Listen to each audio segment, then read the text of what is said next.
दोस्तों, आज के हमारे चैप्टर का शीर्षक है बाल गोविंद भगत, जिसके लेखक हैं राम वृक्ष बेनपुरी। दोस्तों, जितना अजीब इनका नाम है उतना ही निराला इनके लिखने का अंदाज। क्योंकि ये स्वतंत्रता सेनानी रह चुके हैं, इसीलिए अपनी शब्दों में दो टूक कहना व शब्दों को जादुई तरीके से पिरोना इनकी कला है। इसलिए इन्हें कलम का जादूगर भी बोला जाता है। दोस्तों, लेखक ने बाल गोविंद भगत के जीवन को करीब से देखा है। बाल गोविंद भगत एक बेहद सीधे साधे आदमी थे। दिखने में अधेड़ उम्र के थे। सिर व दाढ़ी के बाल सफ़ेद थे। कमर पर एक लंगोटी व सिर पर कबीरपंथी वाली टोपी। क्योंकि वे कबीर को मानते थे, माथे पर चंदन का टीका। दोस्तों, आपको लग रहा होगा होंगे कोई साधु सन्यासी, लेकिन नहीं, वो एक आम इंसान थे जो शादीशुदा थे, खेती बाड़ी का काम कर अपना गुजर बसर करते थे। जो कुछ भी निकलता सबसे पहले कबीर साहब के दरबार में ले जाते, फिर उसी को प्रसाद समझकर खाते। दोस्तों, जैसे कि मैंने बताया कि वो कबीर के भक्त थे, तो उन्हीं के गीत गाते, उन्हीं के सिद्धांतों पर चलते, ना किसी से कोई फालतू सुनते, ना किसी को कोई फालतू सुनाते, अपनी ही मस्ती में मस्त रहते। कबीर के भजन गाते थे, लेकिन आवाज़ ऐसी मानो गले में सरस्वती विराजती हो। दोस्तों, गांव में जब सब लोग अपने अपने खेतों में व्यस्त हैं, कहीं हल चल रहे हैं, कहीं बच्चे खेल रहे हैं, आसमान में मानो बादल घिरे हैं, तभी एक झनकार सबके कान खड़े कर देती है। शरीर में मानो अजीब सी तरंगे उठने लगती हैं। धान के खेत लहलहा रहे हैं। बाल गोविंद की यह आवाज़ मानो धरती से स्वर्ग की ओर रास्ता बना रही है। ये कोई संगीत का जादूगर है।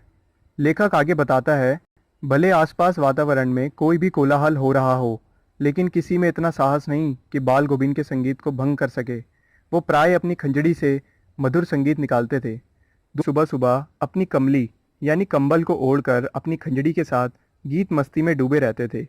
लेखक ठंड से कांप रहा होता था, लेकिन मानो बाल गोविंद भगत को जाड़े का कोई असर ही ना दिखाई देता था। गर्मियों में भी उनके गीत मानो शीतलता की एक लहर लेकर आते थे, जो परम सुकून देते थे। मन अपने बस में ना रह पाता था। धीरे धीरे स्वरों का ऊंचा उठना एक निश्चित गति से श्रोताओं के मन पर हावी हो जाता।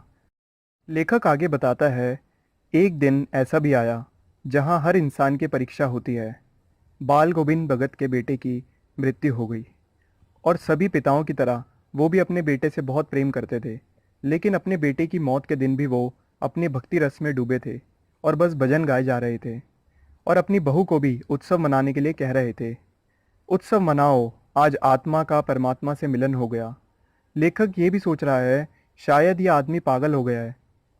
उनकी परमात्मा में अटल विश्वास मृत्यु पर मानो विजय दिखाई देता था।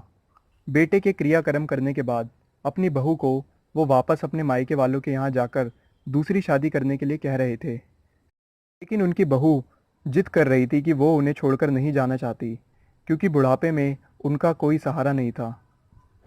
बहू उनकी तन मन से सेवा करना चाहती थी, लेकिन एक बार जो बाल गोविंद भगत ने ठान लिया तो वो फिर करके ही छोड़ते हैं।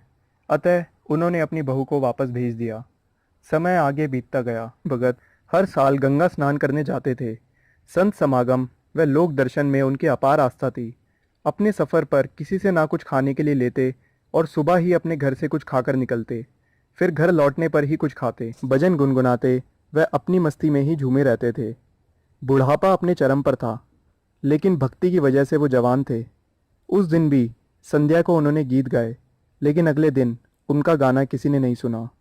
माला का एक एक दाना मानो बिखर सा गया। बाल गोविंद भगत नहीं रहे, सिर्फ उनका शरीर पड़ा था। दोस्तों, इस कहानी से हमें ये शिक्षा मिलती है कि जीवन ऐसा ही होना चाहिए, सादगी व प्रेम भरा, और मृत्यु ऐसी जिससे आत्मा का परमात्मा में मिलन हो जाए। चलता हूँ, फिर मिलेंगे दोस्तों। अलविदा। धन्यवाद।